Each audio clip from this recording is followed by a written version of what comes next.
Hello everyone. Change of scenery today. I'm still sick. Not as sick as I was, but it's moving down into my chest, so that's not fun. But still a lot better than it was. So there's that.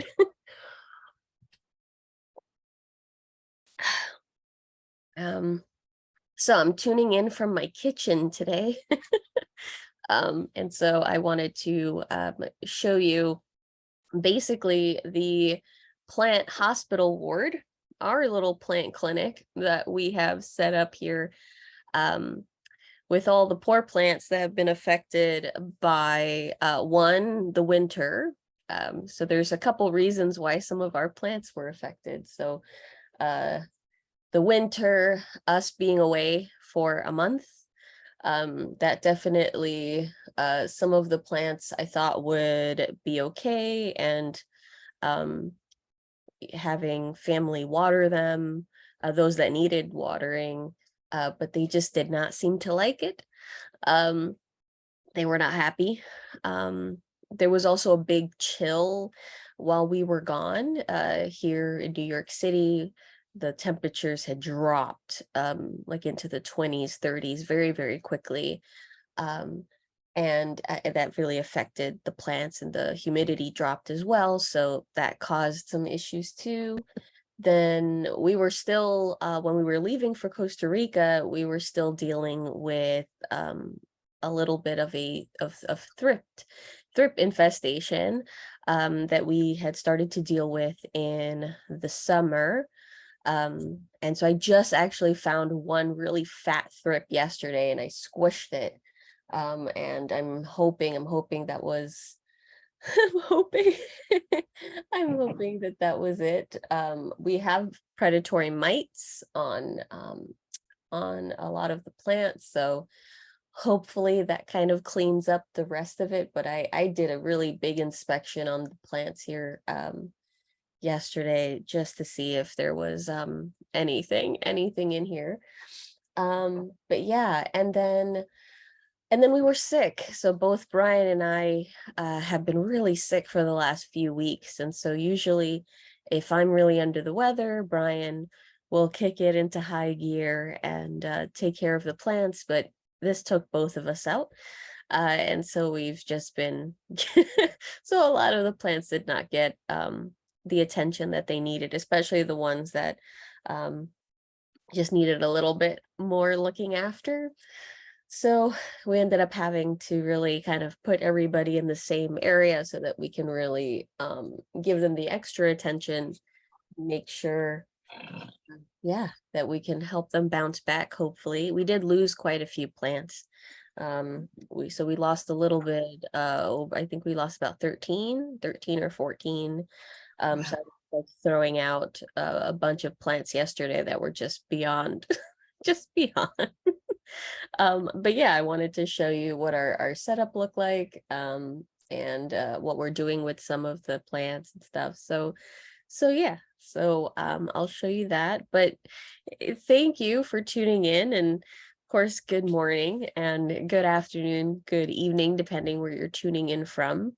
And I'm seeing in the chat. Oh, thank you. Thank you, Synth. Yes, healing. Yes. As I oh, I think I froze for a second. There we go. Yeah, as I breathe, I feel like a vibration in my chest. So it's definitely moved downwards, which is not what I wanted. So it's yeah. it's it's still going. It's still going strong. I think I might just have to get antibiotics or something at this point, because it's been getting, you know, yeah, I'm not getting over it. So yeah, I think the meds have to come to the rescue. Hello, Judy, tuning in from Texas. Hello. All right, so let's see. Yeah, so I'm gonna show you a few of the things. So as you can see, I really like sunflowers. So our kitchen is very much very sunflowered out. But behind me is our window here. It's a western window. Let's see, this is a sheer curtain, as you can see, but they are in front of the window. They're in front of the curtain, so they're actually not right now. They're not behind the curtain.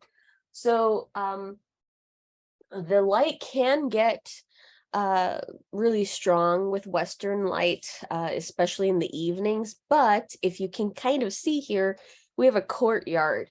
So there's basically, it's like it's pointing into kind of a protected cube. So there's this obstacle. So it actually protects it from getting really strong light here. So which I appreciate very much. And so we keep a wide array of species just right here. Let me put this a little higher. Okay, so a few things. So here I actually keep when I do my watering of my smaller plants. If I can pull this out, here we go. So when I do my watering of my smaller plants, I like to use these. So I basically, let me see if I can pull one out. Yeah. So I basically just take these, I will line a bunch of plants into them, and then I will bottom water. So therefore I'm watering several plants at the same time. And so this is how I can keep up with with having so many plants here. We do have quite a few, but what we did with some of the plants, for instance, that died back and they end up being twigs, we end up putting them into prop boxes. So this is a monstera that has been in this bag for a while. And as you can see, it's putting out even more leaves. I'm going to be putting it into some type of substrate. But here, this is a Raven ZZ that is right now just a rhizome. So it's still getting watered. And there's slits here, so light does get under here, but it's not intense. And so since this has no vegetative material as of yet, well, it just has the rhizome. It kind of looks like a little potato. I just have it in here. When I do need to water it, I just use a little squirt bottle, and I put some water in here, and I kind of leave it be, but it's close to the window. So once it does start to get some growth, it'll be able to produce some sugars. But this is what I was trying to show you. So this is our prop box. So there's quite a few things that have been moved out of it. But for instance, and I don't know if it's even going to be salvageable. There was a tortum that I had. I was able to take a chunk of it. So let's see if that, I just put it in here yesterday. So we'll find out. There's a couple pieces of Stilta picanas. There's some pieces of micans. It has roots. You can kind of see there you go. It has roots in there, but I don't know, we'll see how that does. There are pieces of cactus in here that actually is rooted, some rickrack cactus. All that's in here is horticultural charcoal and sphagnum moss. So this is already rooted, so I actually I should transfer this up into something. Here is some decursiva. Oh, also very well rooted. So it's grabbing on to all of that sphagnum, and it already has a leaf in there. So with this prop box, so what we do is I have to actually water it. What I end up doing is so there's big chunks of horticultural charcoal, And these chunks were covered in springtails. So I purposely add springtails to my prop boxes so that they can eat any type of fungus or anything that might potentially grow in here. So there's no fungus in here, thankfully. And so if I did see a problem, I would just end up adding more. Um, I did not add isopods to this mix only because since the cuttings are so small, and the roots are just developing, I don't want the isopods to mistake any of these for food, because they actually might eat they actually might eat the plant. So isopods, there you might know them as roly-polies or pill bugs. I actually have a colony of them. They're the dwarf white isopods. And I do also put them in my terrariums, but I don't put them in my prop boxes. And that's just because one of their food sources are leaves. So I don't want them to think that this is food. Springtails won't eat them. So, but they will eat what I want them to eat. So I have no problem with fungus gnats or fungus, any weird smells or anything like that, thankfully. And yeah, I just keep an eye on it. You can see there's a little bit of condensation on here. Let me see if the camera will pick that up, but it's not much. So I just, when I try to keep on top of it. So whenever I remember, I'm in here, I'll look and see if there's a lot built up. If there is, I open it up and give it some air and then reclose it. And this I got at the 99-cent store. So this is just a neat little container here with these little flaps, and then it just locks, which is great because I have cats. So if anything were to fall, I like that it has that extra locking mechanism in there, so I don't have any potential problem. So there's a question: when you replant the prop box rooted items, do you just keep the sphagnum moss on the root systems, or do you gently clean off some? That's a great question. So yes, to basically both questions. So I do gently clean off as much as I can, but I try not to, if it's kind of fighting me a little bit, if it's really held on there, fastened on there, I don't want to rip those roots. So I will try to remove as much as I can, and with a scissor cut off any excess if I can, so that the least amount of sphagnum. But again, it also depends on the species. So for instance, for the decursiva here, I'll just show you this one. So with the decursiva here, I would remove as much as I could, put it into kind of a very airy mix with like cocoa coir, orchid bark, maybe just a little bit of succulent soil, with perlite. And I could actually technically sit this kind of right on top, and kind of let those roots work their way into the substrate. And then, as I can, pull some of that away. So it kind of builds through, because it's covered in these little root hairs. I don't know if the camera will pick them up because it kind of blend right in. You can kind of see it right here. It blends in with the sphagnum, but it has these beautiful white roots and they're covered in hairs, and those are very, very, very, very sensitive. So I wouldn't want to do a lot of damage to them. But with these, I could leave a little bit of sphagnum and not worry. Now with the rickrack cactus here. So with this one, they are an epiphytic cactus. And so some people do put them in kokedamas, which is kind of like a big moss ball. But that can dry really, really quickly if that's the only substrate. So this I would like to put into some type of kind of like a airy, I kind of put them into like an orchid mix, basically. And so with these guys, Yes, I would try to remove as much as possible because I would not want all that excessive moisture kind of piling around the base like that, especially because this is so succulent. It will start to rot that way. Because once I add in all the soil amendments, basically now the soil is also holding on to moisture. So it would just be too much moisture around the base. So this is, I mean, this is an ample, great environment when you want them to start rooting for you. This stimulates that rooting response, but not necessarily long term.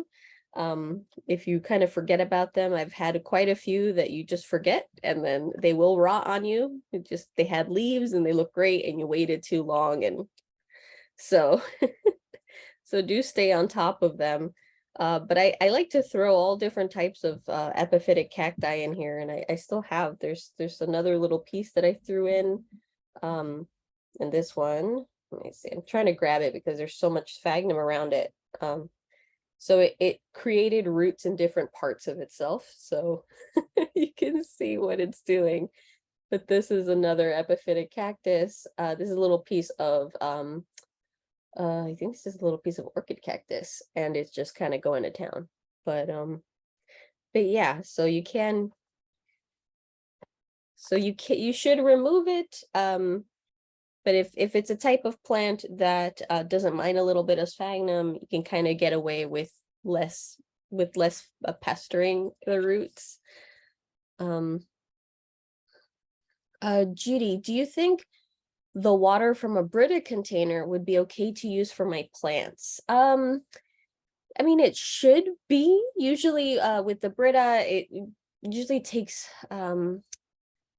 I know it takes a couple of the materials out, but I don't think it doesn't affect the pH balance of the water itself. So that comes more into play. So if you happen to live in an area where the water that's coming out of the faucet might be a little bit more alkaline or more acidic, just find out, because then some plants prefer one over the other. The closer you are to neutral, the better. So thankfully here in New York City, the water, when it comes out of the tap, it's almost 7, usually 7, so that's neutral. So if the closer you can get to that, the better. But yeah, Brita filter water should be perfectly fine. So yeah, no worries about that. Let me see here. And under here, so some plants, again, they're recovering, and so I'm keeping them out of the direct sunlight. So they're still getting sunlight through these slats here, but it's and you can see the light's coming in, but it's nowhere as strong. So there's this poor Ripsalis spicifera. So this is what's left. I cleaned it off. I took off all of the dead little leaves, and this is what's left. And it's starting to put out new growth at the base, so it's not completely lost. So I didn't want to throw it out. But this little guy, and then behind it is another Ripsalis, also seen better days. And but it's also starting to bounce back. So you can see where all of it had been cut. So a lot of it was just dead on top. And these are actually all new. So these little spikes up here that you can see are all new. It had been chopped, basically kind of flat, like and it's coming back. It's coming back. And I like to keep these in these little takeout containers, because again, it's just easier for me to water from the bottom. So I will grab the containers. I will use a little squeeze bottle. Here, I'll show you my squeeze bottles. So I have a bunch of these around the house. And so I use that, and then you just squeeze and you can add water like that. And so I add, for these kind of pots, I go about 1/3. And then I leave it, and then I don't have to worry about it. It soaks it up. I don't have to kind of stare at it. I can do a lot at the same time. So yeah, but they're coming back. It's a slow process, but these are coming back slowly but surely. So let me show you also.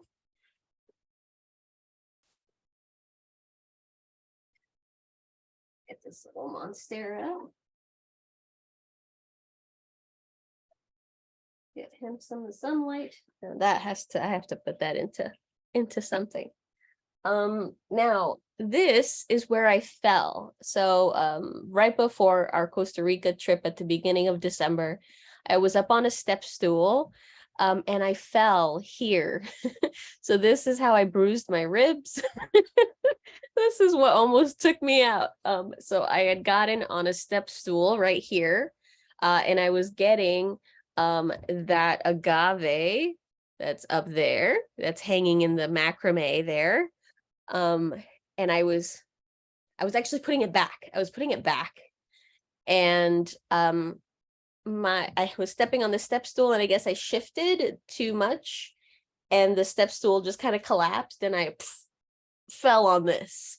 So that's how that happened. So this is what I hit my ribs against. Yeah, not fun. So please be careful. Be careful. I was definitely very rushed, and I don't think I was in the right. I should not.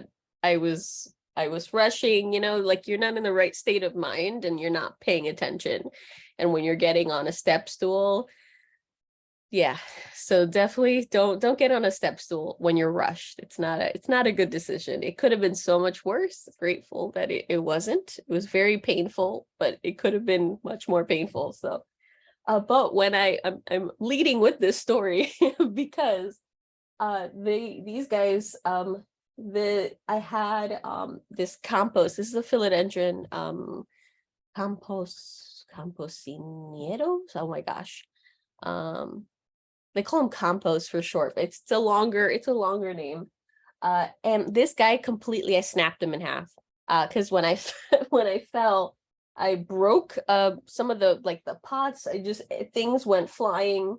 And this poor plant, I wrecked him.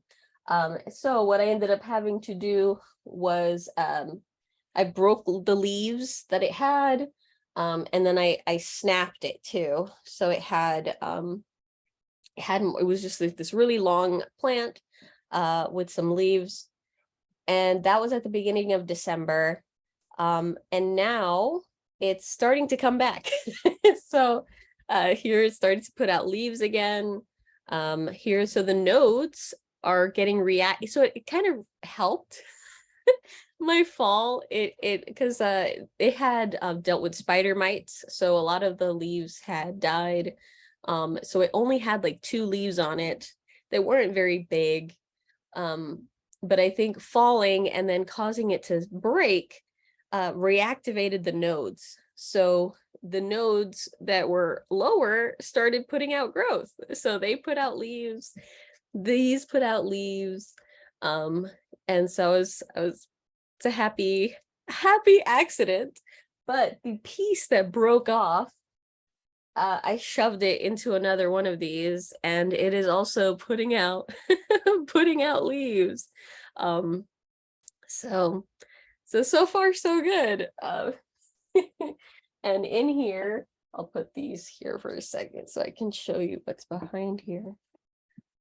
Here is Stephania erecta, and so this I had growing on a trellis, but they died back in the winter, so it died back. It was a huge vine. I had it on a trellis, and it went back to being like a potato, basically, to this caudiciform here. And so I've been keeping it in here. All it is leca. And what I do is I just keep the leca moist, and it starts to put out roots, and it's already starting to put out growth. So you can see this little dot here. If the camera's picking it up, it's a green dot, but I think the camera's making it look white. And so it's starting to put out growth again. So hopefully It's in two spots. So this one here and right here is more growth. So far so good. It looks like it's coming back. This is a voodoo lily. So this is an amorphalis. And it's right now it's went back again to its corm. And so now I'm having it kind of sit with this guy, root up for me, and start up all over again. So it's here, just kind of out of the way. and yeah. Yes, like a sweet potato vine. Exactly. Tanya's asking, I have 2 thick Monstera wet sticks in sphagnum prop for 3 weeks. I have a leaf coming out of each, but no roots. Is that normal? Yes. So usually, plants will prioritize roots before shoots. That's the common saying.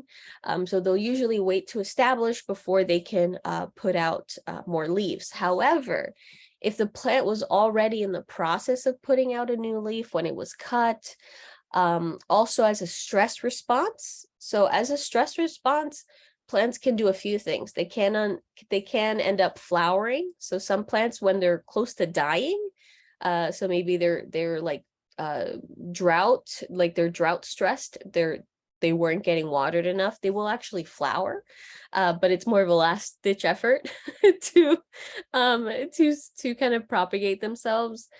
Some plants will put out a bunch of like roots at different nodes, again also due to drought stress. It's just a stress response. And then also some plants will start to kind of push out some growth also as a stress response. So it could just be that it's trying to kind of get some more energy. So that could be a potential reason. But especially if they're really thick, that means that they do have a lot of energy already stored up. So those are great when you have these really like thick philodendrons. I'll show you what one that we have up here, that we're fairly sure that it's gonna come right back for us. So yeah, it's a good sign. So no worries. No worries. So what else? Oh, this Mayoi was also broken, but I could not save the other little piece. But it started putting out a bunch of new growth. I love the leaves of this philodendron. It's such an interesting leaf. It's been so happy here. It started as a 1-leaf cutting, and it has just been doing marvelously. This guy had a really bad aphid infestation, and it seems to be doing a lot better now. I think I got in everything. It's really interesting. This is a philodendron. It doesn't look like a philodendron, and it's actually putting out a new leaf right down here. It's such a weird plant. I really like weird plants. That's what really calls my name. Are weird plants. So this is a philodendron crassynervum. I think it's crassynervum. So I have these glass stirs. So one is kind of propping that leaf up just to kind of keep it upright. This is really thick and succulent. This is not similar to any other philodendron leaves that I've ever seen. It's such a weird plant. The aerial roots here, you can't really see them, but they put out the aerial roots are these bright red color. They're really interesting. When I first got it, it was just this leaf, and then it put out this giant leaf, and now it's putting out this second one. So it's a slow grower. It's not a very quick grower, but it's just very odd, and I very much like it. And even though it had been attacked by aphids, it really didn't show any damage or anything. It kind of took it in stride. So um, I think it's because a lot of succulent plants tend to fare a lot better with attacks of different types of pests. Um, quite literally, they have thicker skin, but they just really bounce back. They're much more resilient. I've had so many things like Hoyas and where they get really attacked by like mealy bugs or something, and then they're perfectly fine. It's like nothing happened. They like you would never know, and they're happy, everything's fine, you cleared up the infestation and they go about their lives. um but things that are much more with much thinner foliage, not so much. It's much more like begonias or calatheas. Yeah, even the philodendron, some of the thinner philodendron leaves, like with that compost, um, when this one started getting attacked by the spider mites, I mean, the leaves were horrible. They were just completely specked, and then they just started dropping because these had some really, really beautiful leaves. So it reverted back to its immature leaf. So this is not what the leaves look like. When I originally got the plant, the leaves had kind of bunny ears. So it was a much more mature type of leaf. But when you, it's much less energy to put out an immature leaf. So this is what tends to happen when your plant is bouncing back. So it kind of starts all over. So it's very commonplace for that. But yeah, and then I just have some like Hoyas back here. This was a Hoya I got for like $3. It's the variegated carry. I have the regular green carry in the living room, but yeah, this guy just really hasn't done anything. It's been 2 leaves. I got it in the fall. But yeah, but that's it. It really hasn't done much.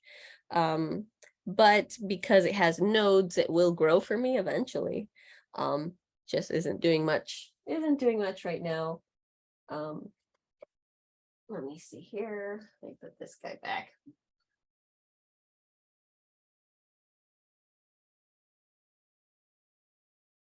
Okay.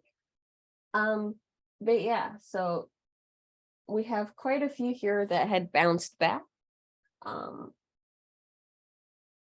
This is, let me see if I can pull this out. So this is my Sansevieria cylindrica. And so this, when I had bought it, I had it for a few weeks before I realized that the roots were completely rotted. These literally just came right out of the dirt and there was nothing on the bottom. It was just sticks. And so one of these I actually put in water in my bedroom, and it actually has roots and it started putting out babies. So these are actually new. So this is new. This one's new. This one's new. It's coming out with these little ones down here. So I put it into this, and so these have slits here. So they do dry out rather quickly. But I think so the originals are only 4. So these 4 here. And it really took off. It's been there, it's been happy. Not running out of room yet. I had put some rocks to kind of hold them up because they were just sticks. But I think I'm gonna have to start removing them because I can see that there's some at the base that are starting to grow, and I would want to give them more room because there's definitely more room in here for them. But this is a really interesting snake plant. If you're it's one of my favorite types of snake plants. If you're into like succulents, I really, really like these. But yeah, it bounced back. So just a little bit of some extra care. And now with those slits, it doesn't risk it dries out much faster, so it doesn't yeah, it doesn't risk getting any more rot. Good question. Are succulents normally slow growers? So it depends on the succulent. Some can be incredibly fast. Some species of like Crassula can be very fast. The silver dollar vine. Well, I'll grab my my laptop here. Here we go. The silver dollar vine. So I have a few of these. So I have this one. I have one over here. There's one on the bottom too. This one puts growth very, very quickly. So it'll have the beginning. So here's where it's growing. It'll start to put out these little paddles at the tip, and like within a week, it's already over here. So this one's actually really fast growing. Hoyas, it just depends. So like this Hoya, she's been putting out this really long vine that's been growing really steadily, but no leaves. Let me see. Trying to think of any other. This is the Adenium. And this one, when I bought it, had no leaves whatsoever, and it was really funky looking. And I've been rotating it because I'm trying to get it to look normal. But that's all, it put out all of those leaves. So this thing was just like a pile of sticks. And it put out all of these leaves, and I've been rotating it. So I'm trying to get it to go straight. But this one actually, those leaves came really, really, really, really quickly. Super, super, super fast. So it really depends. It really depends on the species. Also, I think it depends on the type of substrate used. Not all succulents like fertilizers. So a lot of succulents come from habitats where originally where they're very nutrient deficient, and so when you introduce a lot of nitrogen or things like that to them, it can actually burn their roots, and it's actually a detriment to them. Plants like epiphytic cacti and succulents that live in trees, for instance, they get fertilized as like leaves and debris fall and kind of fall along the roots, and so they do get fed, but it's more of like a opportunity, and but they can handle a little bit more than, let's say, a jade plant or some type of echeveria. They won't really appreciate you giving them too much too much fertilizer. But with these epiphytic species that I have, I like to use worm castings. So worm castings, I definitely see a growth spurt during the growing season. So like during the summer months, but they're still putting out growth even in the winter. So as long as the ambient temperature is pretty good. Now the window is cold, but they're not right up against the window. So the glass is cold, but they're not right up against it. So so they're not getting burned. So far they've been good, and quite a few of these have been by the window for a while. So and they've been good. Oh, for those of you who might be fans of peperomias, this is a Peperomia incana. I really, really like this. It's also called the velvet leaf peperomia. And so it's so soft. I don't even know. It looks shimmery because it's covered in like velvet. It's such a beautiful, beautiful plant. And yeah, it's been great right here by this. It's putting out, this is a new leaf right here. So it's been putting out growth. I've seen them kind of grow kind of shrub-like. I really like peperomias, and so I had to add this one to the collection because I really like soft plants too. Someone asked, oh, is silver dollar plant edible? So the silver dollar plant, That one is in the cucumber family. But I don't think it's edible. I don't think so. I think I think it might be toxic to pets. It starts with a X. The name is escaping me. It's something with an X, and then the specific epithet I think starts with a D. Um, but I don't think they're edible. I don't think they're edible. With silver dollar plants, I'm trying to think of other plants. Oh, Pelia peperomoides, the friendship plant, or also called the Chinese silver dollar plant, or also called so it's the friendship plant. And the pancake plant. So they're all common names for Pelia peperomoides, and that's also known as the silver dollar plant. So that's a whole other plant. So that one is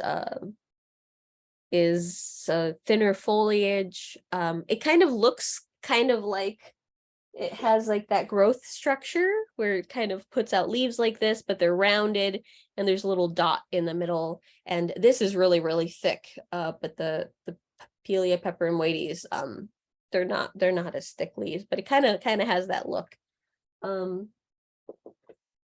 Yeah, no, that one's different. And that one is not edible, but it's not toxic to pets. So, and peperomias are not toxic either. So if you do have pets, you can consider things like Pelias or peperomias are a great option. Hoyas too are a great option.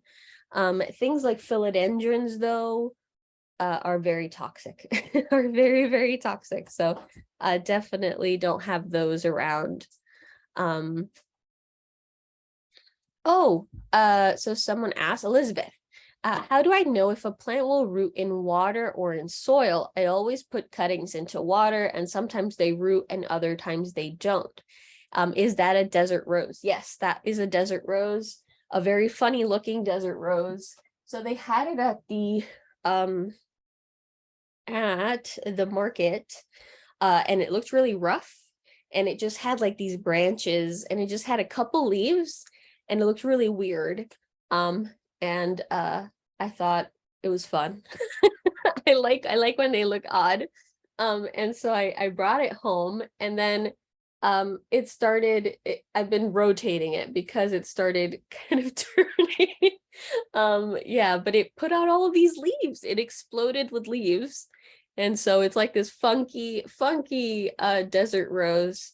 And so I don't know. I've been rotating it, so I'm hoping it'll straighten out a little bit for me, but it exploded with growth. So this thing was naked for a very long time, and literally within the last few weeks, this is what's happened. So and it's cold out, and I don't know. I didn't do anything different. It just exploded in growth. I have no idea. And it is in a pot. It's literally in this little pot that it came in. And I bottom water it. And I am going to be putting it into something larger. It looked like it had some root rot. So I removed some of that soil and the dead roots, and it barely had anything left. So I didn't want to put it into something really large that could then cause root rot. So I put it back in the pot it was in, with a just much more well-draining soil. And then it's been like that since like end of October.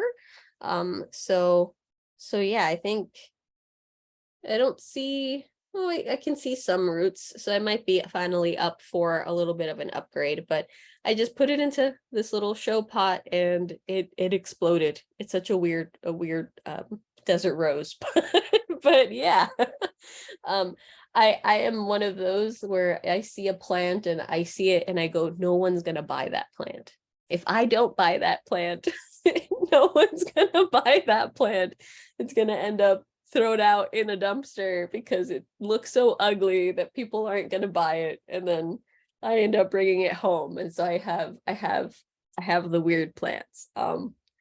but it's beautiful. I love the leaves. They have really, really pretty venation. And it just exploded. I have no idea. I didn't add anything different. Um, it just happened. So it's been good. It's been good. But in reference to your question on how do you know, right, if plants would do better in water or soil? So it really depends again on the species. But from if you don't know this species, let's say you just have no idea. So usually it's based on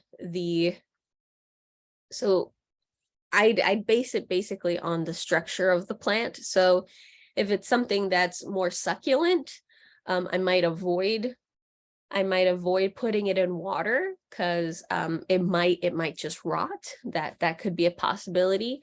However, if you put it in the right conditions, so something like in perlite or leca, where it's getting the moisture, but it's not just sitting in water, right? This can still give you a nice root system and not rot out your plant. Things like very fleshy, like foliage type plants that can be propagated. So things like philodendron or monstera, schefflera, things like that, they will readily, pothos, they'll readily just propagate in water. So I think if it's something like a cactus, sometimes some just snake plants, they can. I had put cutting into water for a snake plant. My cylindrica is fine, and that's been in water. Gosh, now it's about to be like 3 years. But the recent cutting that I put in of just a regular flat, they got reclassified as, I keep saying Sansevieria, but they're now Dracaena. Dracaena trifasciata, that one, it rotted out. It did not like the water. So those are kind of a hit or a miss. But definitely fleshier things. So like here I have a bunch of my water propagations. So here, so there's some Scindapsus and some philodendrons and some ZZs. So, and then here is this is a heart leaf, the Ceropygia, the chain of hearts. But yeah, I have these all in water. Oh, I didn't get that that ZZ plant out in time. I was hoping that I would have time to cut it out of this container. But I didn't. I've been sick and I completely forgot. And when I was checking all the plants yesterday, I realized it grew out of the container. So the ZZ plant, it's about to put out a bunch of leaves. So this was the main chunk. And yeah, look at those roots. And it just put out that whole thing. So I did not get to it in time. So I guess I'll let it open up. I'll let it get, a little bit more established, and I'm gonna have to go in here with like a really strong scissor to cut, because now I can't get it out. So this is why you have to be careful with these kind of the bottlenecks like this, right? Because this, I can't get it out now without breaking it, and I don't want to break it off of the mother plant, basically that chunk, because it's still getting nutrients from it. So I don't want to separate them. So I'm gonna have to MacGyver it in order to get that out. But yes, so with those fleshier species being in water, and I have them also with this one, for instance, is in leca. So, and that's perfectly fine. I love the variegation on this one. And yeah, like it most of the time they're fine in just water. You don't even have to put leca. I like putting the leca. It gives them something to hold on to kind of anchor themselves in. Um, but yeah, you can do that. I have oh, I have a cebu. Is a cebu in here? So look at those roots. It's shooting out a root from up there. So, but I love cebus. I think they're so beautiful. They're such a beautiful leaf. I have a big one, so this is actually a piece of that big one that got broken off, and I just popped it into one of these. I get a bunch of these. These are like meant for lotions and traveling. But they just make great propagation bottles. So I like to use these. The one that took the longest out of those fleshier types was this Scindapsus. And so this Scindapsus here, these take a really long time to root for me. So out of like those philodendron and like pothos and things, they root much more quickly. This takes a really long time. But once it does start rooting, I mean, it explodes, but it definitely took a while. But these leaves are so beautiful. I really love Scindapsus, and the back looks very silvery. It's hard for the camera to pick up, but has like this, it looks like there's glitter. And what's really cool is this type of variegation on Scindapsus. So this is actually known as blister variegation.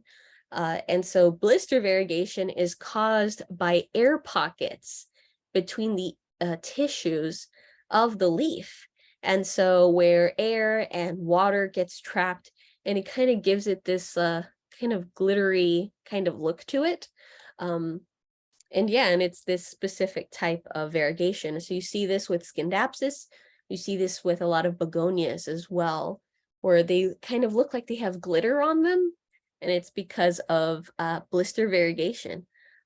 It's a super cool. There's different types of variegation, so that's one of those really cool types of variegations that I really like. And I have a little mirror there, so that helps reflect the light back. So definitely play with mirrors. If you have shelves, you can get mirrors from the dollar store.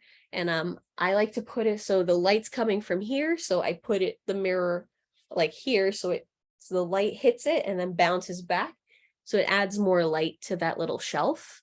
And I keep a lot of my propagations there. And yeah, and they're happy there. I also have a Dichidia here. This is a Dichidia. And so this one started at like here. And then and it's been growing. All I have it in is sphagnum. So this is just sphagnum. And so what I do, I let it completely dry out, and then I put it in a cup and I fill it with water. Bottom waters gets completely soaked. I drain it and then I hang it up again. So there's a little hook here on my shelf, and that's it. So it's super easy to take care of.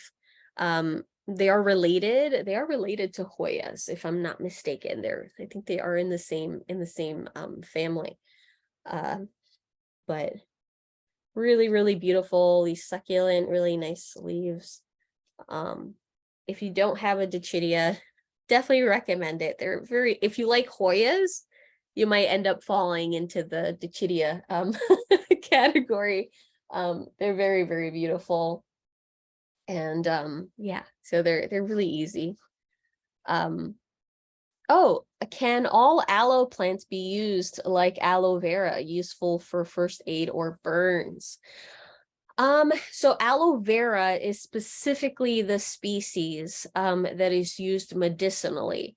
There are other aloes, of course, but I don't think that they would all have the same healing benefits. So they might still have that succulent nature where they have that kind of gel inside of them. but I don't know how effective they would be for actual like burns or anything like that. I know that, for instance, with even aloe vera, along the sides, so think of the leaf like this, right?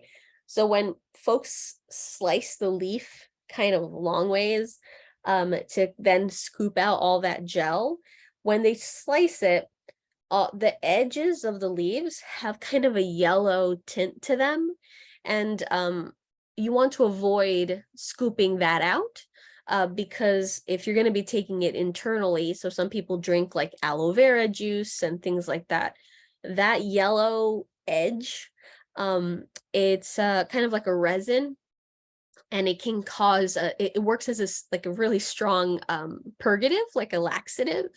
It can make you throw up. It can make you feel very, very ill. And so I know that some aloes have more of that. So I definitely wouldn't recommend going and consuming a different type of aloe internally. For that reason, it might not kill you or anything, but it can make you very uncomfortable. You could probably feel like you have food poisoning. So I would not recommend that.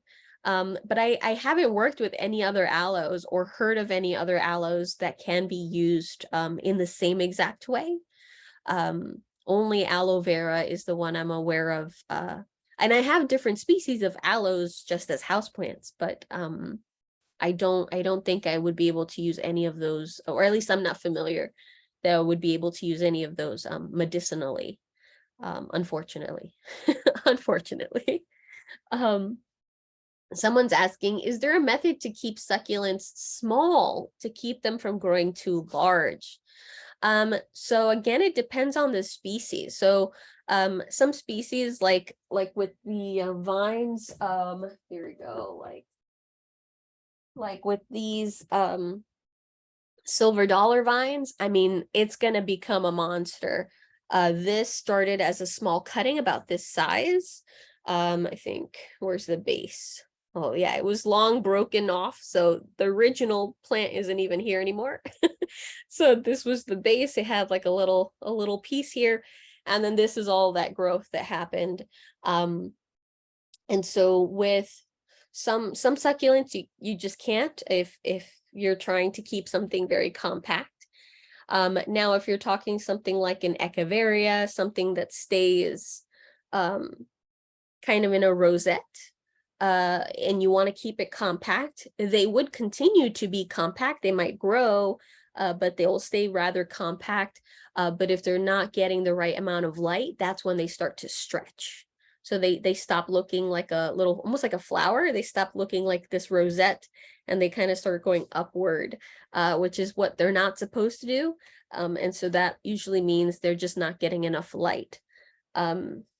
With other types of succulents, I mean, the only way, if you want to, let's say, to keep this compact, is every time, let's say you wanted to keep it like this long, you would have to just keep cutting it, because you wouldn't want to have it kind of grow into a vine. So so it really depends on the succulent, because there's some succulents like this, they're viners. There's some succulents that are creepers, so they basically kind of grow all like a mound, kind of like a blanket. They kind of grow that way. There are some that grow more like a little shrub. So something like the Peperomia incana, it kind of grows into like a little shrub, but it will grow like this big and continue to kind of look like a little shrub. So if that's not what you're looking for, you're probably looking for like an echeveria, or even chryssulas. Chryssulas will kind of will grow really fast. So even things like different jade plants. This I really like the variegation on this one. It has yellow and orange. Let me see if the camera will pick that up. So it has this really pretty variegation. This one is Hummel's Sunset. So really, really pretty. The camera's not really picking it up, but it has this like yellow and like orange red tip. Really, really pretty.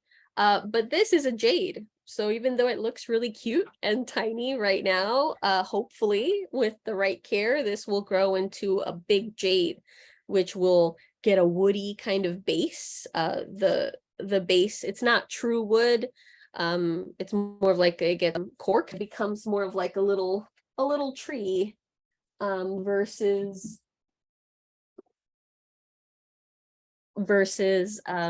becomes a little tree versus that little thing. But yeah, but if you have something like that is growing kind of shrub like, cutting it back would be the only option, but then you might be able to then propagate it a lot more. So how long can you keep the gel from the aloe vera? My plants are too prolific now. So you can freeze the gel, so that will give it a longer shelf life. So if you're doing it, if you're making your own aloe vera, I think you do have to use some sort of preservative, and to keep it from going rancid. So it wouldn't have too long of a shelf life if you're not using a preservative. But you can take the gel. Some people put them into ice cube trays, and or even take the actual leaf of the aloe and put it in the freezer. So to kind of for safekeeping for later. So I know it can be frozen. So it can be frozen. But if you really wanted to make like a bunch of gel, I've never sat down to make a bunch of gel. I've used aloe like since childhood. My mom always had, it says it's had good luck to have aloes, and especially in your kitchen. So, well, my aloe vera is actually in my living room, but I do have little aloes that are by the window's edge. It's just they're hard to get to. But they're little, they're not aloe veras. They're just like different types of aloes. But yeah, so I've used them forever for like burns and things like that, but I've never sat down to make my own gel. But yeah, you can, I know you can freeze them. So Terry is asking, I have a kalanchoe that started in a 2-inch pot and is now 18 inches high, and right now it's blooming. That's great. I love kalanchoe flowers. They're so pretty.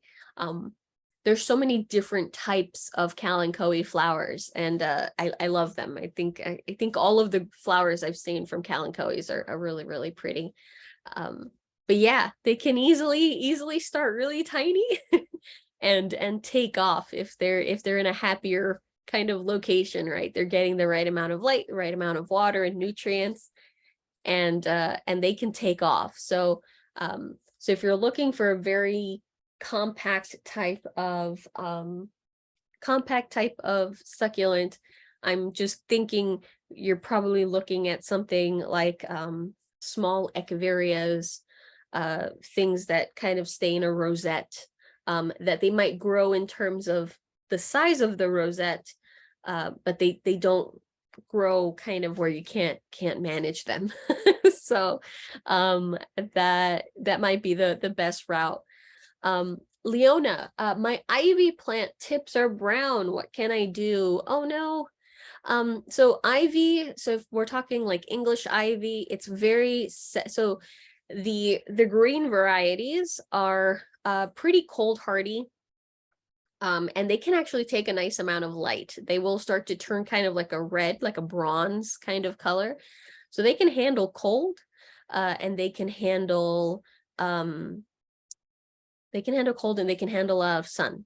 But they can be very sensitive to drought. So or rapid shifts in humidity when they're kept indoors. So especially the variegated ones, the ones that have white in them, they tend to crisp a lot more readily. So it could be if you may have missed a watering, if you let them dry out too, like kind of they just dried through really, really quickly. If there was like a heat source or something. Oop, sorry, someone was trying to call me. If there was some sort of heat source nearby, um if it was root rot, ivies usually they'll start turning yellow.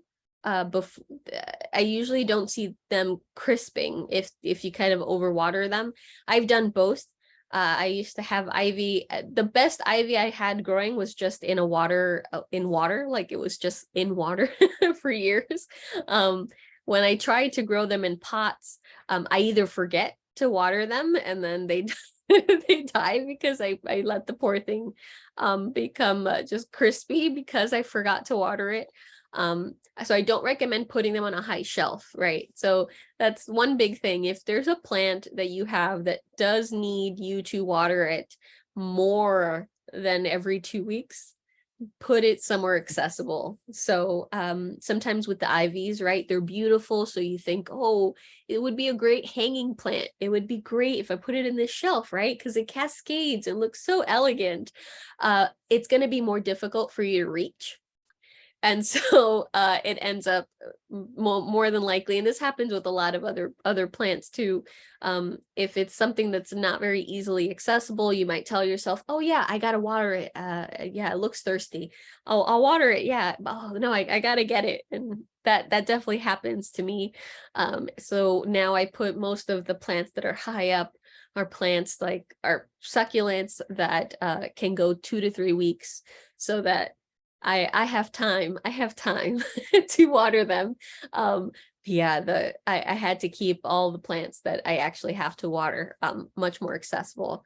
But I would think it might be an issue with the water. So it might be that either isn't getting enough watering. During the winter months, if you are in an area that is experiencing winter, you don't want to water them as much as you were watering them before. And so they do require just slightly less water, so you don't have to give them the full drenches, unless you have a home that is staying very, very warm, you have like the heat up. Then if it's drying that fast, then that you might need to fully saturate it for it to just kind of be okay. But yeah, during the winter months, you usually want to water your plants slightly less, just slightly less. But yeah, oh no, Elizabeth says that happens to me with my plant in the window that's difficult for me to reach. Yes, yes.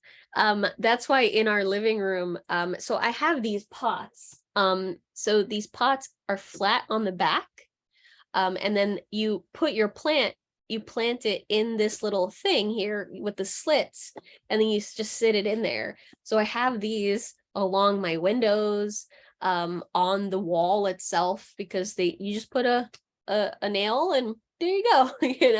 And they're great.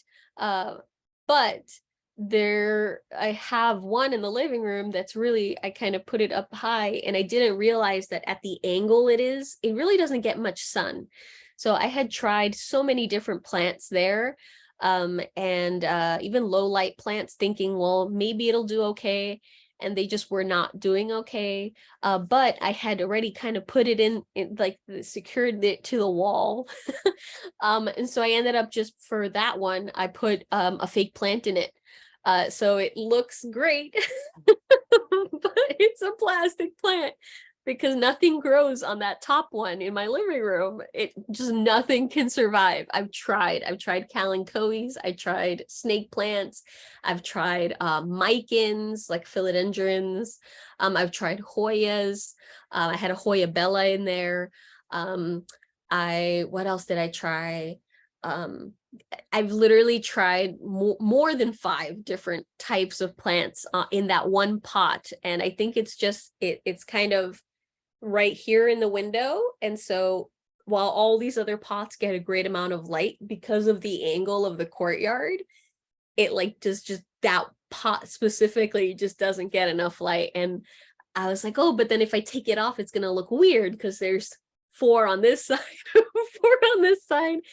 And so I was like, I'm just gonna put a fake fake plastic plant on there and it looks great. And so now it looks equal. But I was like, oh my gosh, I was like, I never want to be one of those people that has plastic plants, but I do have one in there. It might, oh, that's a good point too. Sue says it might also be too warm up there. It very well could be.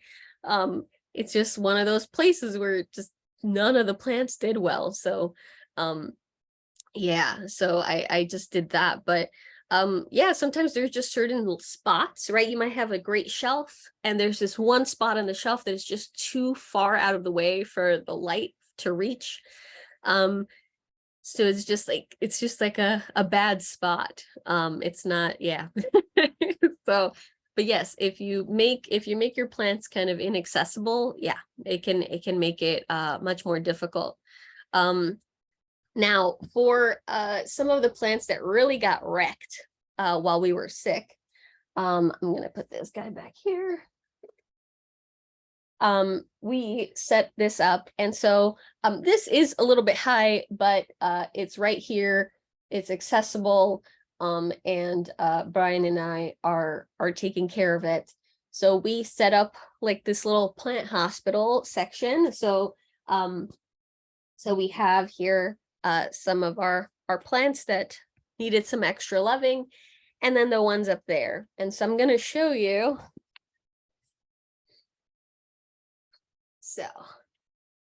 So here, so we had a bunch of plants in our greenhouse, and I just took everything out because a lot of the plants were just not doing well. And I need to like spray it for thrips. So I just left the lights and stuff in there, the gauges, the thermometers, and I'm just gonna clean that whole thing out. And these are the plants that got most affected because of everything that's been happening to us. So a bunch of pothos. So we cut back all of the dead leaves, and these are the plants that we're hoping to bounce back. So this is like a silver sword philodendron here. This is a horsehead aurea that had really bad thrips. So it's fine. I mean, it didn't drop any leaves, but it has seen better days. It's not very happy.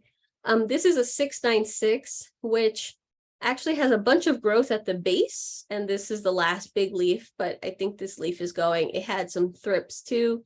But now they have mites, so the predatory mites. So you could see these little packets. And so they have predatory mites on them. And so those come out of the packets and basically hunt anything that's on the plant that shouldn't be there. I killed a really big thrip on this little micans that's right here yesterday. So hoping I don't see any more. There's a bunch of different varieties of pothos. There's a little ficus there. There's some anthuriums. Oh, and here are some little peperomia rossies that were also affected by the thrips. And so I put them into these small little containers. This is a Alocasia silver dragon. And it's starting to come back. So this is our rehab center. And so we set up the grow lights here. There are, if you can see them, there we go, those little cactus humidifiers. And so they run throughout the day. So it keeps the humidity up in there. And these are all the messed up plants that need some extra loving. So they're just vines at this point. They've lost a lot of leaves, or they're still dealing with potential like pest infections.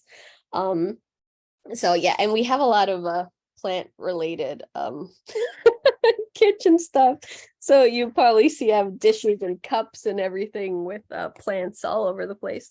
But so we set up that kind of center. So the base is a deep base, and so I'm actually able to just fill with water as well. So some of the plants can bottom water the ones that are at the base.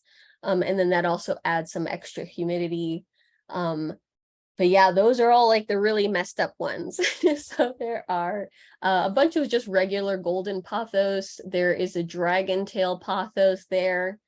There is a philodendron jungle boogie, the philodendron silver sword, philodendron micans, the 68696. So that's a philodendron that has just a number for a name.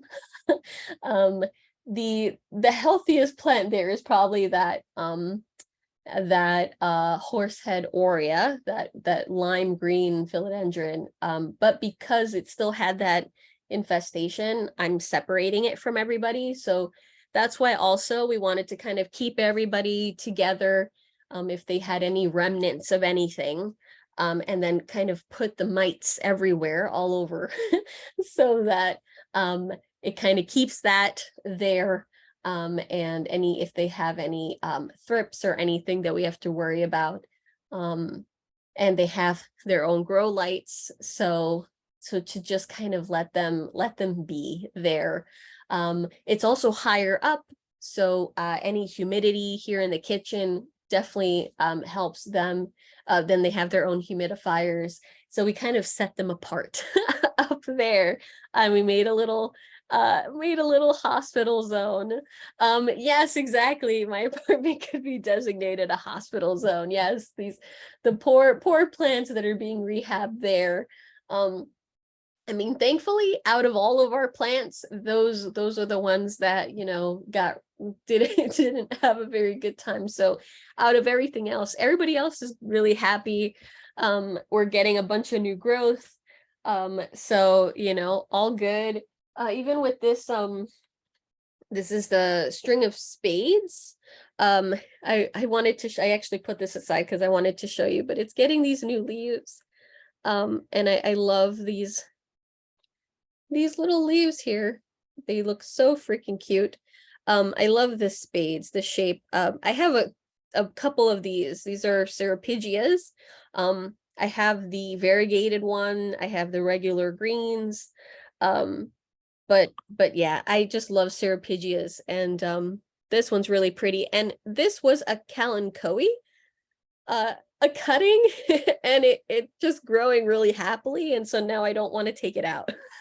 So I'm just gonna let it kind of live in there as well, because it's happy. But I'm happy with this because it's finally getting vines long enough where it will start to cascade. So the heartleaf, the variegated one, and the regular green one that I have in the living room already cascade. So it's gonna start. So these started as cuttings that were just put in here, and now finally they're going to start to grow downwards. But yeah, so let's see. Someone's asking, how many feet do you separate your sick plants from the healthy? Yes. So this is up. I'm 5, so so that's like 7 feet up. So it's 7 feet up, and then that's all our kitchen appliances and stuff like that. There are some cuttings on the shelf next to it, but it's a shelf that's covered, a wood shelf. So there's kind of their own little zone. And they've been great. So, and with the predatory mites, so they're just kind of going to town. So I did get more. Here we go. I did get more. So I am going to be putting some here, even though I don't see anything on here. I am going to be putting a pack here. I'm going to be putting a pack on, because we just picked these up, a pack on my bamboo palm. It had really bad thrips in the summer. It got better. It lost a bunch of fronds, and now it's putting out growth again. So it bounced back. So I'm going to be putting predatory mites on it. So these are really easy. This is the brand. If you're in New York City, there is a group called the NYC Beneficial Insects. And so basically, you place an order and you say what you need. And yeah, it's like every week. And so you can go, you can place your order, and then you can go and pick them up. And they have, when it's warmer, they have ladybugs. Right now they don't have ladybugs, but they have things like lacewings, predatory mites, and like different larval stages of different beneficial insects that will, again, eat anything you don't want. So they're predatory, so they just eat other insects.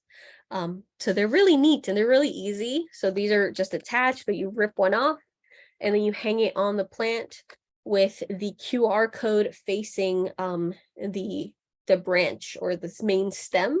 So there's a little perforation, and then the mites basically climb onto the plant and yeah, and spread all over the plant.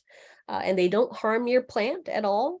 They just are interested in finding anything that's on your plant that they can potentially eat. So yeah, so this is really great. This is my favorite form of pest control. Is just having other beneficial invertebrates kind of do that for me. Will springtails eat any kinds of pests? No, unfortunately. So they won't eat any other types of pests, but they will help outcompete other pests. So something like fungus gnats, especially. So because they're eating the fungus gnats can't end up really reproducing successfully, because if they have larvae, the larva feeds on that fungus. But if the springtails are out competing them and eating all the fungus, there's no more food. So the fungus gnats can't survive. And so it's good to have if you have plants that have to stay moist for very long periods of time, or if you have a really bad fungus gnat infestation. Springtails are great. And I actually have a springtail colony. And so, hold on, I have them behind the desert rose. So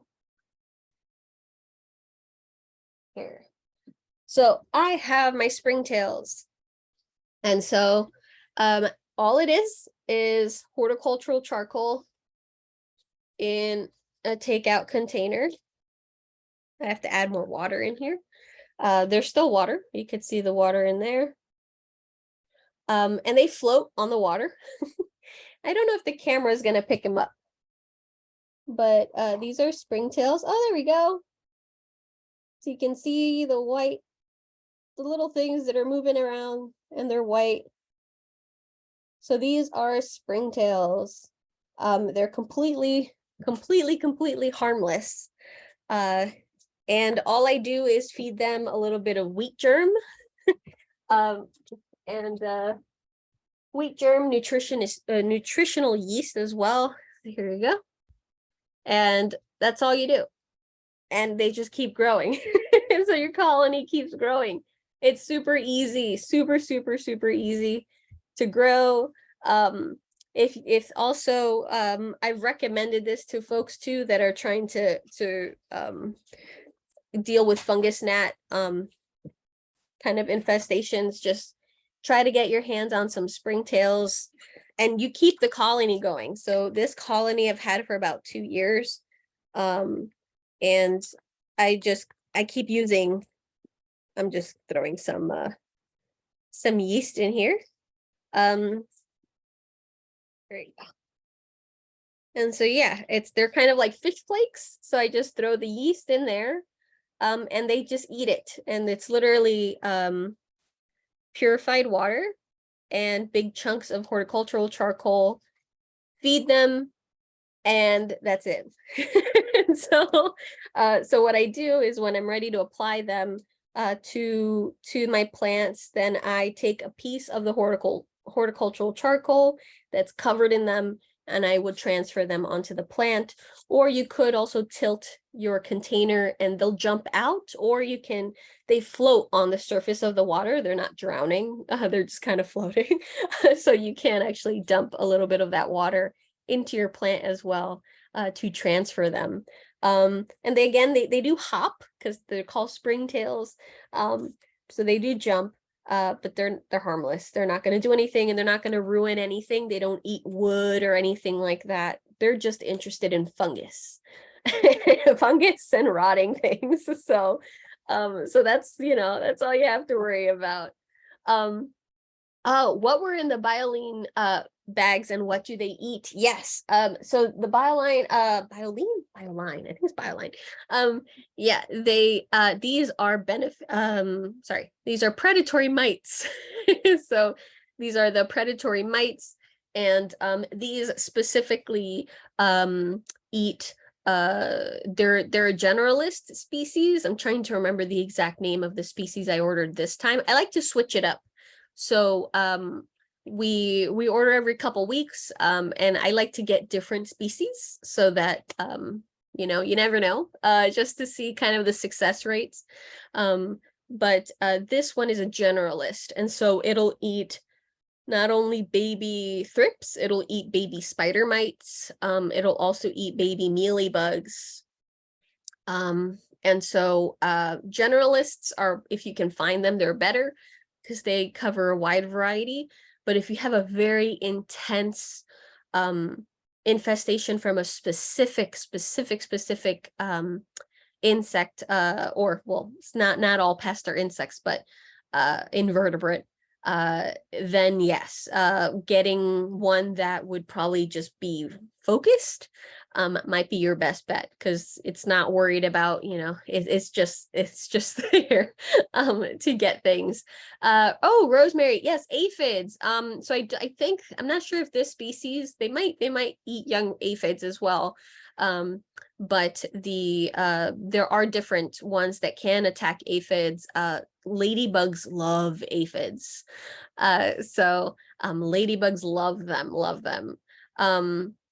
Yeah, aphids are much easier to handle. I feel that in terms of removal, really like some soap and water really helps. But yeah, they're very, very, very useful. So I definitely just try to go with beneficial invertebrates. It's a cool learning experience. They don't bother you, so they're not crawling on you. You're not going to find them, with ladybugs. I mean, you do see them fly around. I have woken up to a ladybug walking across my pillow. So but they're not biting or anything. They're not getting into our food or anything like that. So they're just they're going for the plants, because if there's anything on there. But that's the only ones that I've ever actually seen like kind of land in common areas are like the ladybugs, because they're flying around. But it's not like a bunch. You might see like one or two at the most.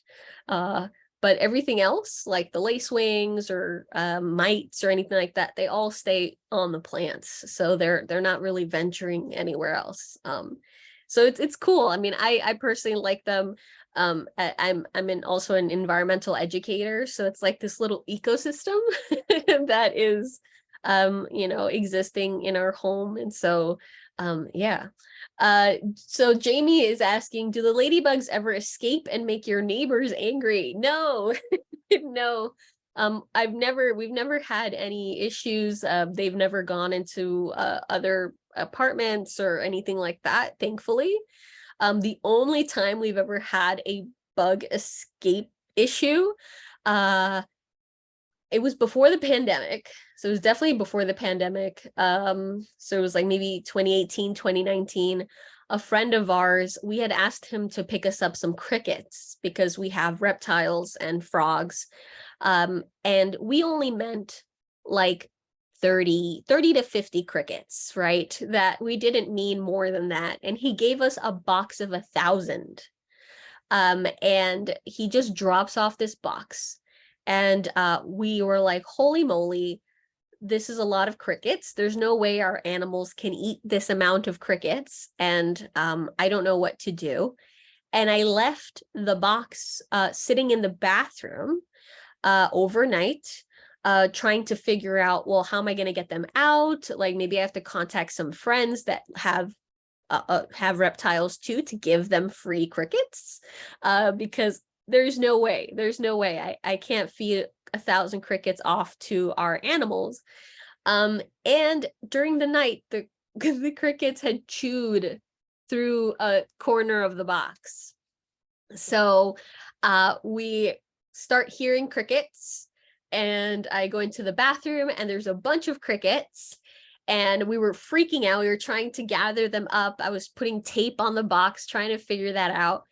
And then we started getting text messages from our neighbors.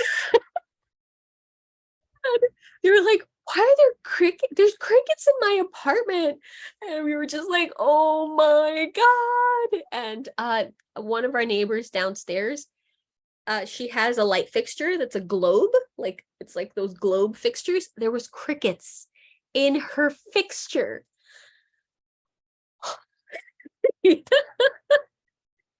I mean, of all the things, it was just crickets, but that was a nightmare. That was one of the most embarrassing things, because we were like, we're so sorry. Like we thought that they would be fine in the box. Like we did not assume that they would chew out of the box. But there were crickets everywhere. There was crickets around the entire building for weeks. We were finding them in the basement. We're on the second floor, and we were finding them. They just were everywhere. And they were everywhere. It was so bad. It was so bad. But they're not a pest, it's just, you just hear crickets.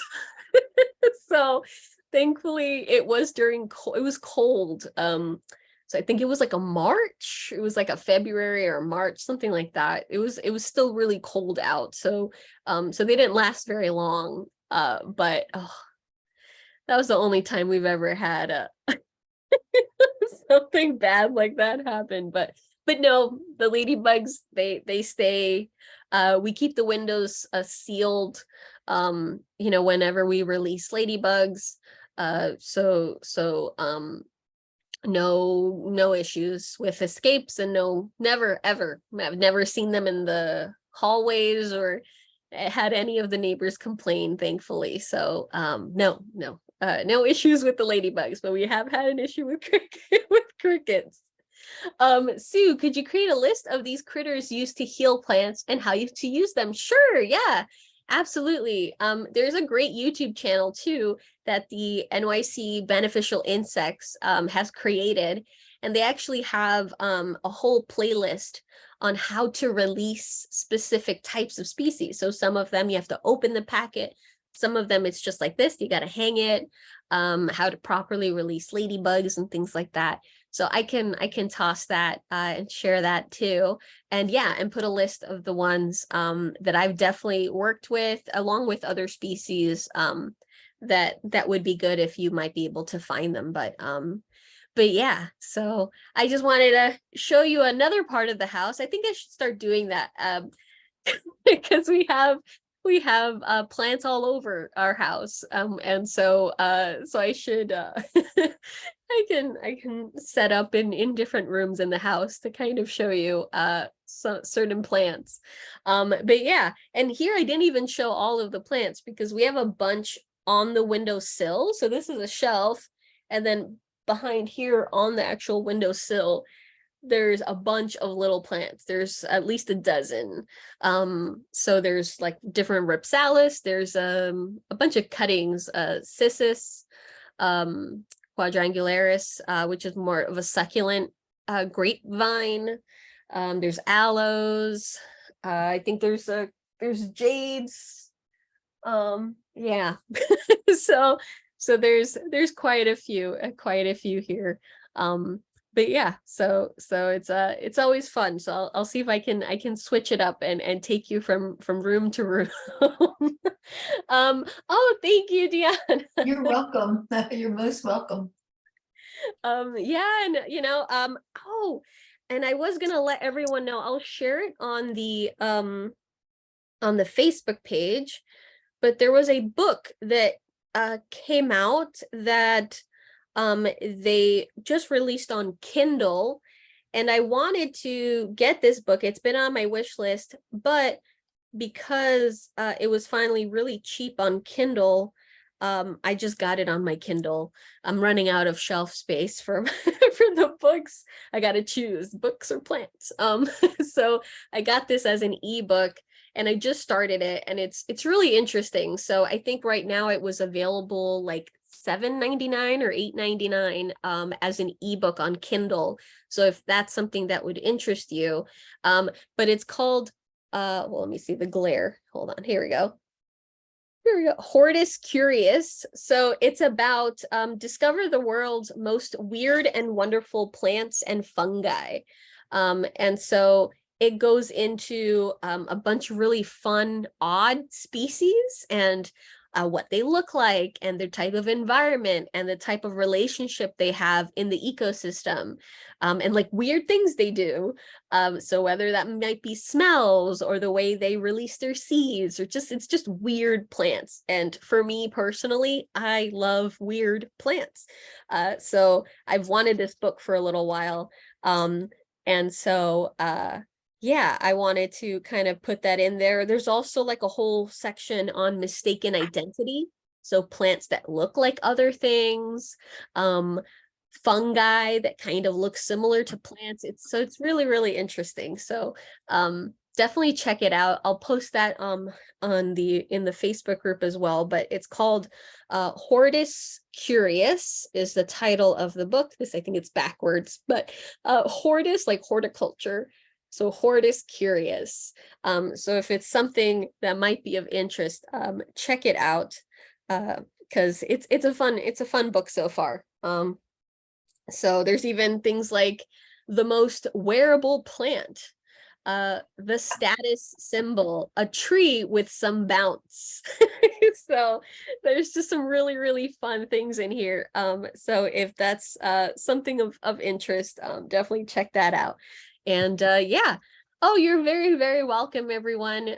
Thank you so much for tuning in. I hope you enjoy the rest of your Monday, the rest of your week. I can't believe it's the 20th, right? Jeez. Yeah. I felt February kind of went like that, right? I think I felt the same way about January. It went too quickly. Yeah. But yeah, thank you so much for joining in. And yeah, I might have to get myself to a doctor to get over this.